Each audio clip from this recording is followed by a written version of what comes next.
ଏଠି ସମୟ ସହ ବଦଳିଯାଏ ମନ, ଭାଙ୍ଗିଯାଏ ସ୍ୱପ୍ନ, ସମ୍ପର୍କ ଲାଗେ ମୂଲ୍ୟହୀନ ଏବଂ ଜଟିଳ ହୋଇଯାଏ ଜୀବନ। ଦେଖ କେଡ଼େ ଅଭାଗିନୀଟେ ମୁଁ, ନିଜକୁ ହରେଇକି ତୁମକୁ ଚାହିଁଲା ପରେ ବି ତୁମ ହୃଦୟରେ କାଣିଚାଏ ବି ଜାଗା କରିପାରିଲିନି। ତୁମଠାରୁ ଅଲଗା ହେବା ପରେ ମୁଁ ବୁଝିପାରିଲି, ପ୍ରେମ ଯେତେ ସତ୍ୟ ହେଉନ କାହିଁକି ତାହା ଭାଗ୍ୟ ସହିତ ଲଢ଼ିପାରେ ନାହିଁ। ପ୍ରେମ କାହା ପାଇଁ ଇନ୍ଦ୍ରଧନୁର ସାତ ରଙ୍ଗ ତ ଆଉ କାହା ପାଇଁ କଳା ମେଘି ଅନ୍ଧାର, କାହା ପାଇଁ ଫଗୁଣର ଫୁଲ ତୋରଣ ତ ଆଉ କାହା ପାଇଁ ଲୁହର ସେଇ ଶେଷ ଶ୍ରାବଣ। କିଏ ସବୁ କିଛି ପାଇଯାଇଛି ତ କିଏ ସବୁ କିଛି ହରାଇ ଦେଇଛି। କେଡ଼େ ବିଚିତ୍ର ଏ ଶବ୍ଦ ଯାହାର ତୁଳନା କରି ହୁଏନି, କି ତାର ଦରଦ ମଧ୍ୟ ସହି ହୁଏନି।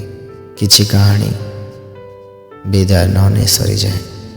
ଜାଣିନି କାହିଁକି ତାର ଛଳନା ପ୍ରେମ ମୋତେ ଭାରି ମିଠା ଲାଗେ। ସବୁ ସତ ଜାଣିବି ମିଛ ହସ ହସିବାକୁ ମୋତେ ଭାରି ଭଲ ଲାଗେ।